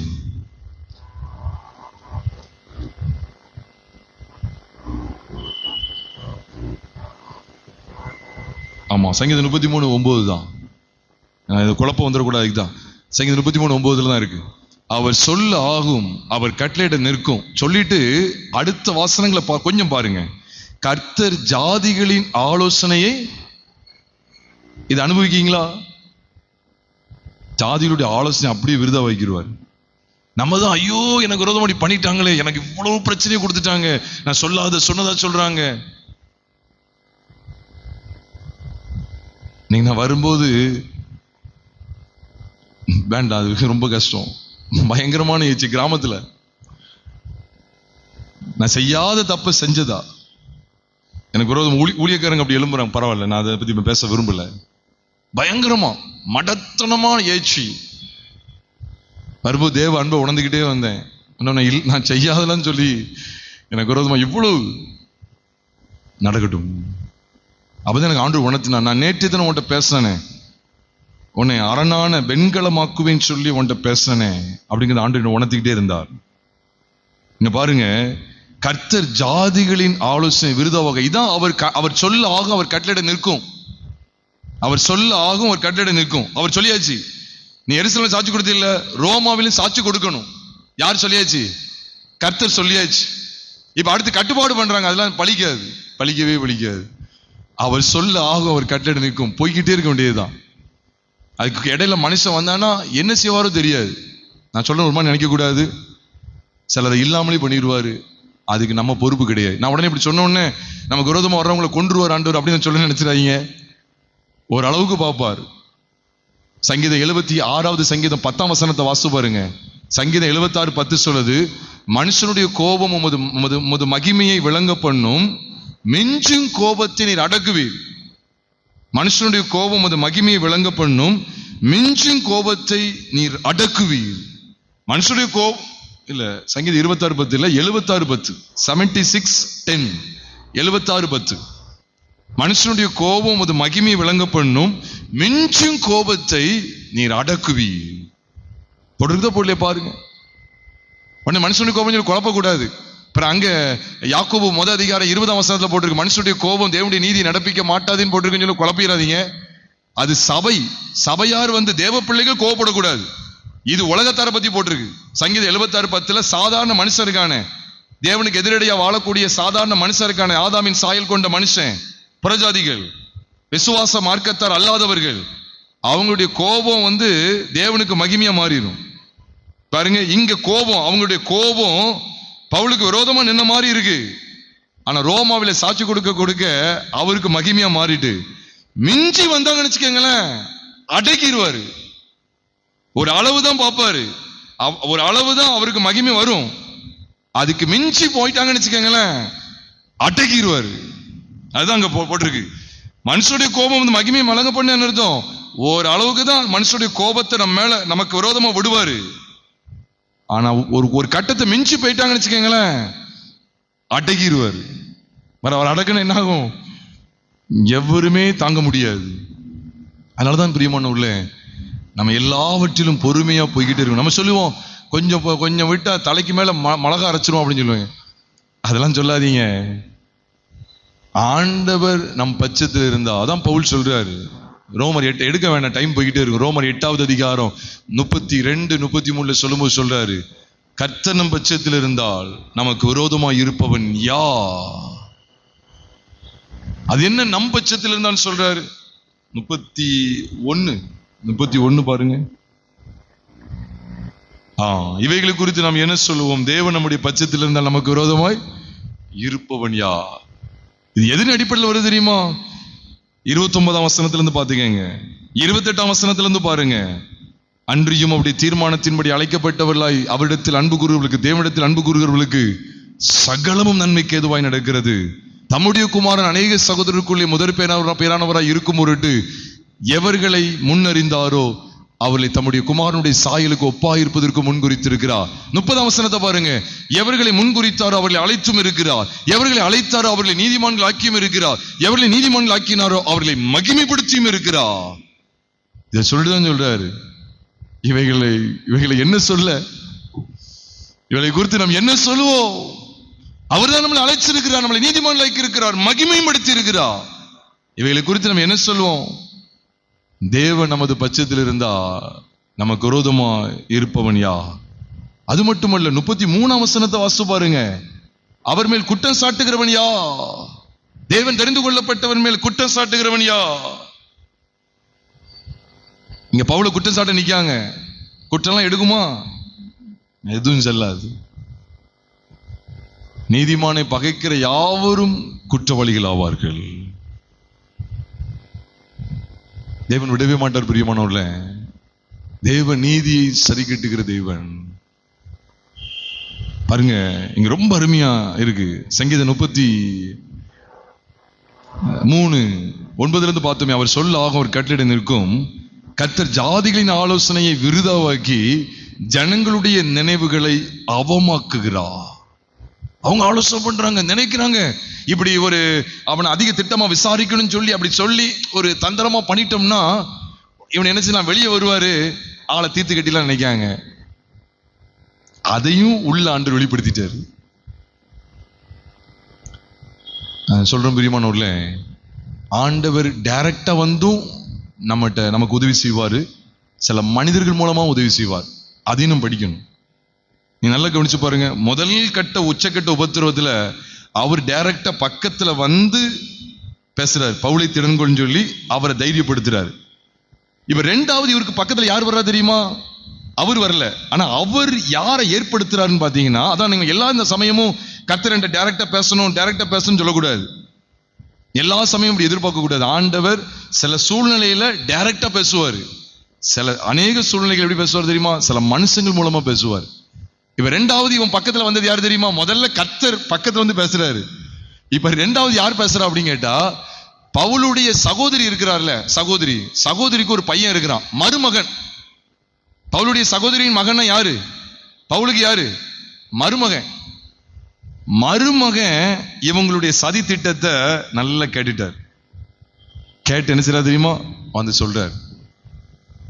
சிலங்களை பாத்தீங்களா, ஆண்டவர் வசனத்து மூலமா சிலதை உணர்த்தி நம்மளை ஒரு கூட்டத்துக்கு நம்மளை தப்பு வைப்பாரு.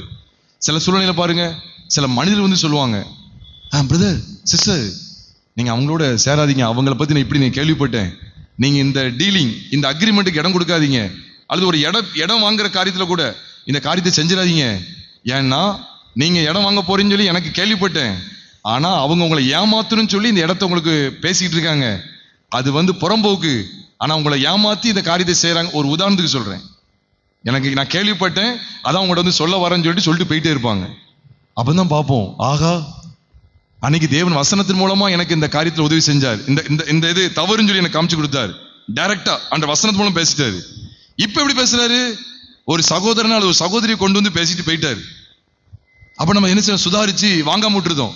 அப்ப பின்னால என்ன சொல்லுவோம்? அப்பா உண்மையிலேயே அந்த சகோதரன் வந்தாங்க, அந்த சகோதரி வந்து இதை சொன்னாங்க, ஆண்டவர் உண்மையிலேயே அந்த சகோதரனை அனுப்பி அந்த சகோதரி அனுப்பி இந்த பயங்கரமான வெள்ளங்கத்துக்கு என்னை நீங்களாக்கி காப்பாத்திக்கிட்டாரு அப்படின்னு சொல்லி சொல்லுவோமா மாட்டோமா?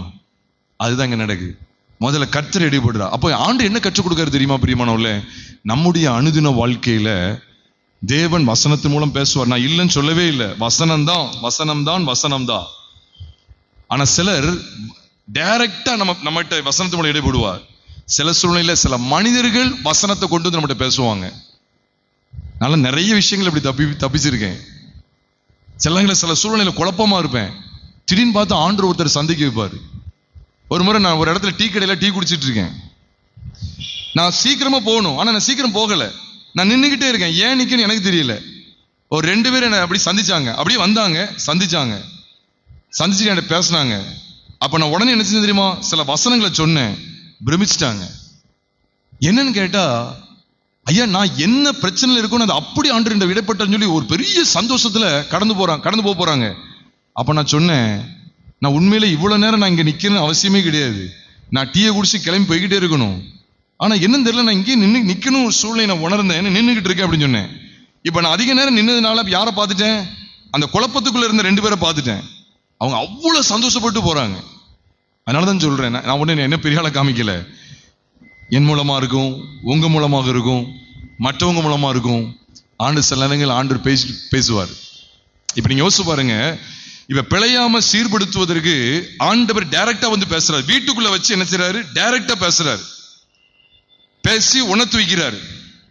இப்ப பிழையாம இன்னொரு இடத்துல உணர்த்து வைக்கணும். எப்படி? வழியில உணர்த்து வைக்கணும். அப்ப பிழையாமுக்கு வந்து இந்த இடத்துல பேசியும் அவனுக்கு ஒரு சரியான ஒரு அவன் உள்ள வரல. இப்ப அங்க பேசுறாரு. எப்படி பேசுறாரு? கழுதியின் மூலமா பேசுறாரு. அதான் அங்க பேதுரு எழுதுறாரு. 2 பேதுருவின் புஸ்தகம் 2வது அதிகாரம், 2 பேதுரு 2வது அதிகாரம் 16வது வசனத்தை வாசிங்கன்னா, பேசாத மிருகம் தன் அக்கிரமத்து நிமித்தம் கடிந்து கொள்ளப்பட்டால், பேசாத மிருகம் மனுஷர் பேச்சை பேசி தீர்க்கதரிசியின் மதிக்கேட்டை தடுத்தது. என்னடா பேசாத மிருகம்? ஆமா, அங்க தேவன் பேசுறாரு, இங்க கழுது பேசு. ரெண்டுமே எந்த சத்தம் தான்? தேவ சத்தம் தான். கழுதின் மூலமும் யாருதான் பேசுறா? தேவன் பேசுறாரு.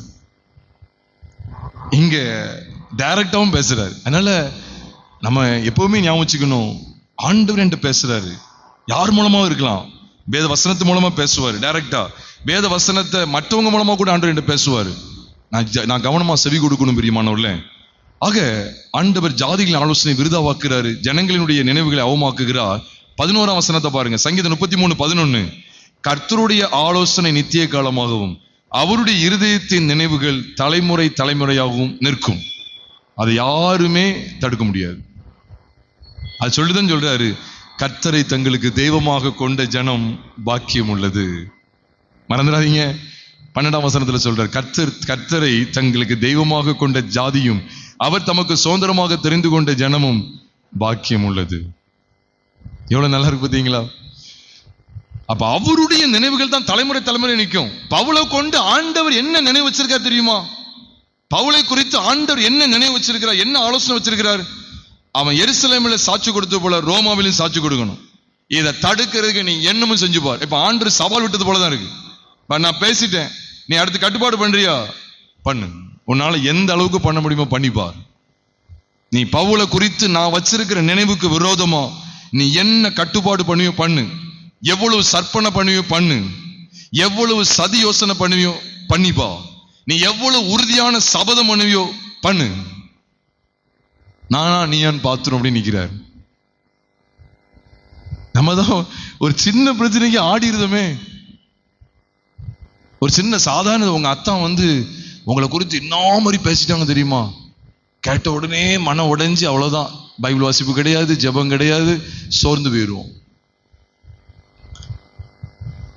ஒரு சின்ன ஒரு காரியம் வந்தாலே இப்போ நம்ம தோண்டு போயிருந்தோம். பாருங்க, மரணத்தின் விளிம்புல நின்றுட்டு இருக்கிறார். மரணத்தின் விளிம்பு எவ்வளவு ஒரு உச்சக்கட்ட போராட்டம் பார்த்தீங்களா? ஆனா தேவன் ஒரு மனுஷனோடு இருந்தா அந்த மனுஷனை எப்பேற்பட்ட உபத்திரம் அசைக்க முடியாது. எப்பேற்பட்ட கூட்ட எழுப்பினாலும் சரி அசைக்கவே முடியாது. பிரியமானவர்களே, அதான் கர்த்தர் நமது பட்சத்தில் இருந்தால் நமக்கு விரோதமாய் இருப்பவன் யார் என்று சொல்லி அங்கே நம்ம வார்த்தைகளை கேட்டோமே. ரோமர் 8வது அதிகாரம் 31வது வசனத்துல இங்கே பார்க்கிறோம், கர்த்தருடைய ஆலோசனை தான் நிற்கும். இப்ப பவுலுடைய சகோதரருடைய மகன் என்ன செய்யறான் தெரியுமா? இவங்க பேசுனது அப்படியே கேட்கும்படிக்கு ஆண்டவர் செய்றார். இவன் கேட்டு என்ன செய்யறான் தெரியுமா? உள்ள போய் பவுலுக்கு பாருங்களேன், எத்தனையோ பேர் உள்ள போக முடியல, ஆனா இவன் போக முடியுது. அப்ப ஆண்டவருக்கு தெரியும் யார உள்ள கொண்டு போகணும்னு தெரியும். இப்ப நான் ஒரு உதாரணத்துக்கு சொல்றேன், உங்களுக்கு ஆச்சரியமா இருக்கும், ரொம்ப ரொம்ப ஆச்சரியமா இருக்கும். பாருங்க, நல்ல கவனிங்க. 1 சாமுவேலின் புஸ்தகம் 23வது அதிகாரத்துக்கு வாங்க. எவ்வளவு மகிமையான அனுபவத்தை வச்சிருக்காரு பாருங்க. 1 சாமுவேலின் புஸ்தகம் 23வது அதிகாரம். இப்ப ரெண்டு மனுஷனை குறித்து பார்க்க போறோம். ஒன்னு சவுல், இன்னொன்னு சவுலுடைய குமாரன் யோனத்தான். நல்லா பாருங்க, 14ஆம் வசனத்தை உங்களுக்காக வாசிக்கிறேன். 1 சாமுவேல், நல்லா ஞாபகம் வச்சுக்கோங்க. 1 சாமுவேல் 23வது அதிகாரம் 14 14வது வசனம். தாவீது வனாந்தரத்தில் உள்ள அரணான ஸ்தலங்களிலே தங்கி சீப் என்னும் வனாந்தரத்தில் இருக்கிற ஒரு மலையிலே தரித்திருந்தான். சவுல் அனுதினமும் அவனை தேடியும் தேவன் அவனை அவன் கையில், நல்லா பாருங்க, தேவன் அவனை அவன் கையில் தினந்தோறும் தேடுறான். சவுலுடைய இருப்பிடம் எது தெரியுமா? சவுலுடைய குடியிருப்பு எங்க தெரியுமா? சொல்லுங்களேன். காட்டுலையா இல்ல அரண்மனையிலையா? சத்தமா சொல்லுங்க. சவுலுடைய குடியிருப்பு எங்க தெரியுமா? அரண்மனை தான். அரண்மனையில இருந்தா வர்றான், காட்டுக்கு வந்து அவனை தேடுறான். தேடி தேடி பார்க்கான். மறுபடியும் அரண்மனைக்கு போவான், அங்க சிலர்கிட்ட பேசுவான். எல்லாம் பைபிள்ல இருக்கு, எவிடன்ஸ் இருக்கு. அப்புறம் காட்டுக்குள்ள வருவான், காட்டுக்குள்ள சில நாட்கள் உட்கார்ந்து தேடுவான். கண்டே பிடிக்க முடியாது. ஏன்னா அனுதினமும் அவனை தேடியும் அவனை காணலன்னு போடல, தேவன் அவனை அவன் கையில் என்ன செய்யல, ஒப்பு கொடுக்கல. தேவன் அவனுக்கு அரணான கோட்டையை இருந்துகிட்டே இருக்கிறாரு. ஆனா கொஞ்சம் இறங்குவாங்க, அந்த வசனத்துல கொஞ்சம் இறங்குவாங்க. இப்போ 16ஆம் வசனத்தை பாருங்க. 16ஆம் வசனம். அப்பொழுது சவுலின் குமாரனாகிய யோனத்தான் எழுந்துனா எங்க இருந்து எழுந்து? அழகா சொல்லிட்டாங்க. யோனத்தானுடைய குடியிருப்பு எங்க தெரியுமா? அரண்மனை. சவுலுக்கும் அரண்மனை தான். அவன் அரண்மனையில இருந்து காட்டுக்குள்ள வந்து தினம் தேடி பார்க்கான், கண்ணுல சிக்கவே இல்லை. அது எத்தனாயிரம் பேரை கூட்டு வந்துருமா? கிட்டத்தட்ட 3000-3000க்கு மேல இருக்காங்க. அவ்வளவு பெரும் படையோ கூட்டிட்டு வந்து தேடியுமே கண்டுபிடிக்க முடியல. சிங்கிளா ஒரு மனுஷன் எங்கேயுமே அலைஞ்சு தேடாம டைரக்டா தாவீது கிட்ட என்ன அங்க அன்னைக்கு மேப்பா இருந்துச்சு. ஏன்னா தாவீது அரண்மனையில் இருக்கிற யோனத்தானுக்கு லைவ் லொகேஷன் அனுப்புனாரு. இந்த லைவ் லொகேஷன் வாட்ஸ்அப்ல அனுப்புனதை பாத்துக்க, பிடிச்சுக்க. அங்க இருந்து அப்படியே வந்துரு, அப்படி வளைஞ்சு turn right, turn left, but now 20 meters ahead you should take left. எந்த ஜிபிஆர்எஸும் கிடையாது, எந்த லைவ் லொகேஷனும் கிடையாது. ஒன்னு சொல்லட்டுமா? யார் நமக்கு ஆதரவானவங்க, யார் நமக்கு எதிரானவங்கிறத தேவனுக்கு தெரியும். அதனாலதான் சவுல் எத்தனையோ ஆயிரக்கணக்கான சேவகரை வச்சுட்டு தேடிட்டு இருக்கான், கண்டுபிடிக்க முடியல. சிங்கிளா ஒருத்தன் உள்ள வர்றான், தாவீது இருக்க இடத்துக்கு வந்து அவன் கையை திடப்படுத்தி தேவனுக்குள்ள திடப்படுத்திட்டு அவன் சில வார்த்தைகளை பேசிட்டு போய்கிட்டே இருந்துட்டான். ஒரே இடத்துலதான் எழுதியிருக்கு, அடுத்தடுத்து எழுதியிருக்கிறார். அப்ப உங்களுக்கு புரியுது? உங்களுக்கு நம்மளை திடப்படுத்தி நமக்கு சாதகமாக தான் ஆண்டு உள்ள ஆட்களை கொண்டு வர்றாரு, பாதகமான ஆட்களை கண்டுபிடிக்க முடியாத அளவுக்கு செய்யறாரு. 2 பேருமே அரண்மனையிலிருந்து வந்தவங்க தான், 2 பேருக்கும் கிட்டத்தட்ட ஒரே ரத்தம் தான் ஓடுது அப்படின்னு சொல்லணும், சவுலும் யோனத்தானும். ஆனா தகப்பன் சவுல் தகப்பனுக்கு மறைக்கிறாரு, பிள்ளைக்கு மறைக்கல. ஏன்னா ஆண்டவருக்கு தெரியும் சவுளுடைய இருதயம் தாவீதை கொல்லணும் நிக்கி. ஆனா யோனத்தானுடைய இருதயம் தாவீதின் மேல் பச்சமா இருக்கு. ஆண்டவர் பாத்தீங்களா யாருக்கிட்ட விடுறாரு பாத்தீங்களா? இவன் அனுதினமும் தேடுறானா, கண்டுபிடிக்கல. இவன் ஒரே நாள் தான் வந்தான், எழுந்தான், காட்டில் இருக்கிற தாவீதின் இடத்துக்கு போனான். தேவனுக்குள் அவன் கையை திடப்படுத்தி, நீர் பயப்பட வேண்டாம், என் தகப்பனாகிய சவுலின் கை உம்மை கண்டுபிடிக்க மாட்டாது. அடிச்சாம பாருங்க அடி. என் தகப்பனாகிய சவுலின் கை உம்மை என்ன செய்யாது, கண்டுபிடிக்க மாட்டாது. நீர் இஸ்ரவேல் மேல் ராஜாவாய் இருப்பீர், அப்பொழுது நான் உமக்கு 2வது இருப்பேன். அப்படி நடக்கும் என்று தகப்பனாகி சவுலும் அறிந்திருக்கிறார் என்றான். அவர்கள் இருவரும் கர்த்தருக்கு முன்பாக உடன்படிக்கை பண்ணின பின்பு தாவீது காட்டில் இருந்து விட்டான், யோனத்தானோ தன் வீட்டிற்கு போனான். அவ்வளவுதான். ஏன்னா ஆண்டவருக்கு தெரியும் சவுலை பார்க்க வைக்க கூடாது, சவுலை பார்க்க வச்சா அவன் கொன்றுவான். ஆனா யோனத்தானை பார்க்க வச்சாரு. நம்ம மீண்டும் சொல்ற, லைவ் லொகேஷன் கிடையாது. எவ்வளவு பெரிய தேவன் பாத்தீங்களா? அவருக்கு தெரியும் யாரை சந்திக்க வைக்கணும், யாரை சந்திக்க வைக்க கூடாது. ஏன்னா இப்ப சவுல் வந்தானா கொன்றுவான், ஆனா யோனத்தான் பார்த்தான்னா அவனை திடப்படுத்துவான். பயப்பட வேண்டாம். யாருக்குள்ள திடப்படுத்தினானா? யாருக்குள்ள திடப்படுத்தினான்? தேவனுக்குள். அங்க வார்த்தையை பாருங்க, தேவனுக்குள் அவன் கையை திடப்படுத்தி. நான் சொல்றேன், நம்மளை திடப்படுத்துறது ஆட்களை கொண்டு வருவாரு. ஏன்னா தாவீது குறித்த தேவ நோக்கம் இருக்கு, அவனை ராஜாவாக ஏற்படுத்தணும்னு சொல்லி. சவுல் அனுதினமும் தேடியும் கண்டே பிடிக்க விடல, காணவே முடியாது. ஆனா யோனத்தான் பாருங்க, வந்தான், அவன் ஏதாவது தேடினான்னு போட்டிருக்கா, தேடி அலைஞ்சி தேடி பார்த்தான், காட்டுக்குள்ள எங்க இருக்கான்னு தெரியல. காட்டுக்குள்ள ஒரு வீட்டுக்குள்ள இருக்கிற ஆளையே இப்ப கண்டுபிடிக்க முடியல. வீட்டுக்குள்ள எந்த ரூம்ல இருக்காங்கன்னு தெரிய மாட்டேங்குது, கூட்டு பார்க்காங்க ஆள் இல்லை, அதனால போயிருந்தோம். வீட்டுக்குள்ள இருக்கிற ஆளையும் கண்டுபிடிக்க முடியல, காட்டுக்குள்ள இருக்கிற ஆளை கண்டுபிடிக்க முடியுமா? அன்னைக்கு அடர்ந்த காடுகள் இருந்துச்சு. நான் சொல்றேன், தேவன் நம்மளை யாரு கையில ஒப்பு கொடுக்கணும், யாரு கையில ஒப்பு கொடுக்க கூடாதுன்னு அவருக்கு தெரியும். அதனாலதான் பாருங்க, கோட்டைக்குள்ள யாருமே நுழைய முடியாது. ஆனா பவுலின் சகோதரியினுடைய மகன் நுழைஞ்சிட்டான். அவன் நுழைஞ்சி பவுல்கிட்ட போய் சொல்லிட்டான், பவுலே உங்க கொல்றதுக்கு இப்படிப்பட்ட ஆலோசனை சொல்றாங்கன்னு சொல்றாரு. அவன் பாருங்க, நைட்டு தான் கர்த்தர் பேசுறாரு, திடப்படுத்துறாரு. பகல்ல பாருங்க கர்த்தர் இன்னொரு மனுஷன் மூலமா பேசுறாரு, ஆண்டவர் இடைப்படுறாரு. இப்ப உடனே பவுல் என்ன செய்ய தெரியுமா? 100 அதிபதிகள்ல ஒருவனை கூப்பிட்டான். 100 அதிபதிகள்ல ஒருத்தனை கூப்பிட்டு, நீ இந்த பையனை என்ன செய், இவனை சேனாபதிட்ட கூட்டு போ அப்படின்னு சொல்றான். சேனாபதிட்ட ஒரு காரியம் சொல்லணும்னு சொல்லி கூட்டு போன்னு சொன்னோடனே இவனும் அந்த 100 அதிபதியில ஒருத்தன் என்ன செஞ்சான், சேனாபதிட்ட கூட்டு போறான். சேனாபதிட்ட போய் இவன் சொன்ன உடனே அவசரமா இவங்க பகல்ல அடுத்த நாள் விடிஞ்சாதானே இவங்க என்ன செய்ய போறாங்க, அதிக விசாரணை பண்ணணும் போல ஒரு நாடகம் ஆடி இவனை கொள்ள நினைக்காங்க. இவனுடைய ஆலோசனை எல்லாம் அபத்தமாக்கி பைத்தியமாக்கி போடுறாரு பாருங்க. விடியற் காலமே ராத்திரி 3ஆம் மணி வேளையிலேயே தீப்பந்தங்கள் எல்லாம் ஆயத்தப்படுத்தி, குதிரை வீரர்கள் ஆயத்தப்படுத்தி இவர் அங்கிருந்து கொண்டு போயிட்டாங்க. விடிய காலம் ராத்திரியில 3ஆம் மணி வேளையில எல்லாம் அசந்து தூங்குற நேரம். பிரியமானவர்களே, தேவன் ஒரு மனுஷனோடு இருந்தா அவனை தப்புவிக்க எந்த ராத்திரியிலையும் எந்த படையையும் ஆண்டவர் எழுப்ப முடியும். ஆனா ஒன்னே ஒண்ணு மட்டும் ஞாபகம் வச்சுக்கங்க, நான் கிறிஸ்துவுக்குள்ள இருக்கிறேனா, நான் தேவனுக்கு பிரியமா நடக்கிறேன், என் பார்வையில பாவம் இல்லாம இருக்குதா, என் உணர்வுல இச்சைகள் இல்லாம இருக்குதா, என்னுடைய இருதயத்துல கபடு இல்லாம இருக்குதா, பவுலை போல நான் பரிசுத்தமா வாழ்றேனா. பவுல் யாரை பின்பற்றினா?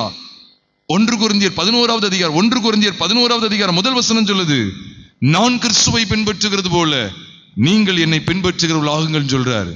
அந்த அளவுக்கு கிறிஸ்துவை பின்பற்றி வந்த மனுஷன். நாமும் கிறிஸ்துவின் அடிச்சோடுகளை பின்பற்றி பின்பற்றி பின்பற்றி தேவனுக்குள்ளாக நிலைத்திருக்கும் போது எவ்வளவு பெரிய ஆசீர்வாதம் பாருங்க. இப்ப பவுலுடைய சகோதரியின் மகன் பவுலுக்கு இதை சொன்ன உடனே பவுலுக்கு எவ்வளவு ஆறுதலா இருக்கும் தெரியுமா? அவங்களுடைய சதி திட்டங்களை வந்து சொல்லிட்டான். நீங்க சொல்ற பிரியமானவர்களே, எவ்வளவு பெரிய சதி காரியங்களா இருந்தாலும் சரி, தேவன் எல்லாத்தையும் வெளிப்படுத்திடுவார். மறைவானதுன்னு சொல்லி ஒண்ணுமே கிடையாது. அதான் பைபிள்ல இருக்கு, வெளியரங்கமாகாத ரகசியம் இல்லை, அறியப்படாத மறைபொருளும் இல்லை என்று வேதத்துல பார்க்கிறோம். வீட்டுக்குள்ள காதுல சொல்லப்பட்டது எதுவோ அது வீட்டு கூரை மேல வீட்டு மேல கேட்கப்படுமா?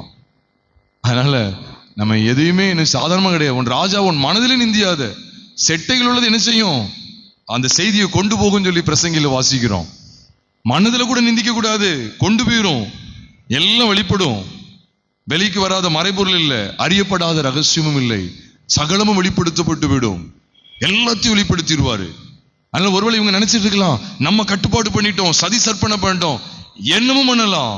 தேவனுடைய பார்வை அதான் எபிரேயர் 4வது அதிகாரம் 13ஆம் வசனம் சொல்லுகிறது, அவருடைய பார்வைக்கு மறைவான சிருஷ்டி ஒன்றுமில்லை, சகலமும் அவருடைய கண்களுக்கு முன்பாக வெளியரங்கமாயும் நிர்வாணமாயும் இருக்கிறது, அவருக்கே நாம் கணக்கு ஒப்புவிக்க வேண்டும் என்று சொல்லி அங்கே எபிரேயர் 4வது அதிகாரம் 13ஆம் வசனத்துல வாசிக்கிற எல்லாம் வெட்ட வெளிச்சம்.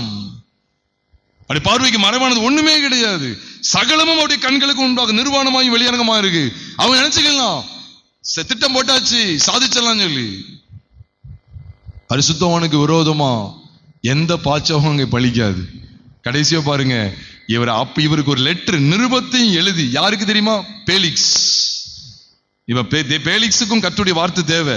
ஆண்டவர் எப்படி கொண்டு போறாரு பாருங்க. அவங்க பண்ற சதி யோசனை இப்ப எங்க கொண்டு போகுதுன்னா, தேவனுடைய சித்தத்தை இன்னும் அதிகமாய் செய்வதற்கு அப்போஸ்தலனாகிய பவுலை வழிநடத்துவதற்கு ஏதுவாக அது அமைந்து விட்டது. இப்ப பேலிக்ஸுக்கு ஒரு லெட்டர் கொடுக்கிறாரு.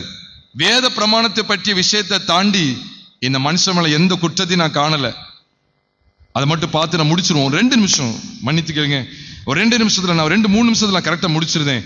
அப்போஸ்தலர், ஏன்னா அந்த அதிகாரத்தை நம்ம முடிக்கணும். அப்போஸ்தலர் 23வது அதிகாரம் 25ஆம் வசனத்திலிருந்து பார்க்கிறோம். 24ஆம் வசனத்திலே பாருங்க, பவுலை ஏற்றி பாருங்க 200 ஈட்டிக்காரர், 200 காலாட்கள். 23ஆம் வசனத்துல பார்க்க 23 பாருங்க, 200 காலாட்கள், 70 குதிரை வீரர், 200 ஈட்டிக்காரர். 24ஆம் வசனத்தை பார்க்கும், குதிரைகளை ஆயத்தப்படுத்துங்கன்னு சொல்லி நிருபத்தி எழுதுறார்.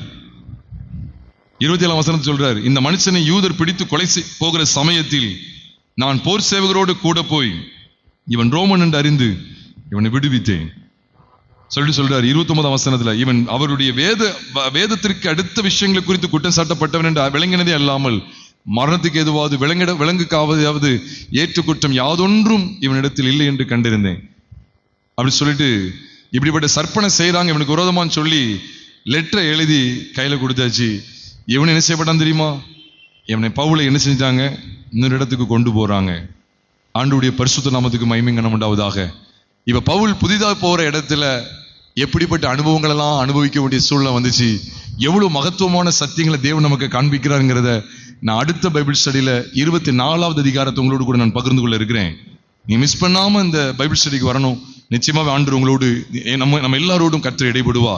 இந்த 23வது அதிகாரத்துல பாக்குறோம், அவங்க எவ்வளவு திட்டம் போட்டு கதறினாலும் சரி, கட்டுப்பாடு பண்ணாலும் சரி, சதி சற்பனை பண்ணாலும் சரி, சபதமே எடுத்தாலும் சரி, ஆண்டவர் பாருங்க எல்லாத்தையும் உள்ள அவங்க கோட்டைக்கு வெளியில பண்ணத கோட்டைக்கு உள்ள வெளிப்படுத்தி காரியத்தை மாறுதலா முடிவு பண்ணிட்டார். பாருங்க, ஆமா நமக்கு விரோதமா, தேவ ஜனத்துக்கு விரோதமா எவ்வளவு பெரிய சதி திட்டத்தை பண்ணா. ஆனா பாருங்க, அவன் மொர்தெக்காய்க்கு ஆயத்தம் பண்ணின அதே தூக்கு மரத்துல அவனை தூக்கி போட்டாங்க. அவனுடைய பிள்ளைகள், அவன் சந்ததி எல்லாம் அழிக்கப்பட்டுட்டு, யாரு அழிக்கணும்னு நினைச்சானோ அவன் தான் அழிஞ்சு போனான். ஆனா அழிக்கணும்னு நினைச்சா பாத்தீங்களா, அந்த ஜனம் பிழைத்திருந்தது. ஆனா தேவனுக்கு சகலமும் தெரியும். அதனாலதான் வேதத்துல எஸ்தர் புஸ்தகத்துல வாசிக்கிறோம், காரியம் மாறுதலாய் முடிந்தது. இங்கேயும் அதுதான் பாக்குறோம், ஆண்டவர் காமிக்கிறார், காரியம் மாறுதலாய் முடிந்தது. பவுலை பிடிச்சலாம் நினைச்சாங்க, அங்க கை தட்டி அங்க வெளியே போயாச்சு, இவங்க கைக்கு அவர் தப்பியாச்சு. கண்ணி தெரித்தது. வேடனுடைய கண்ணிக்கு நாம் தப்பினோம், வேடனுடைய கண்ணிக்கு தப்பினோம். அதுக்கு அடுத்த ஸ்தானத்துல பவுலை ஆண்டவர் எவ்விதமாய் பயன்படுத்தினா, பவுலை பேலிக்ஸ் இடத்துக்கு கொண்டு போனதற்கு தேவனுக்கு ஒரு பெரிய நோக்கம் இருந்தது. அந்த நோக்கம் என்ன, எதற்காக அப்படிங்கிற விலையேறப்பட்ட சத்தியங்களை அடுத்த பைபிள் ஸ்டடியில் உங்களோடு நான் பகிர்ந்து கொள்கிறேன்.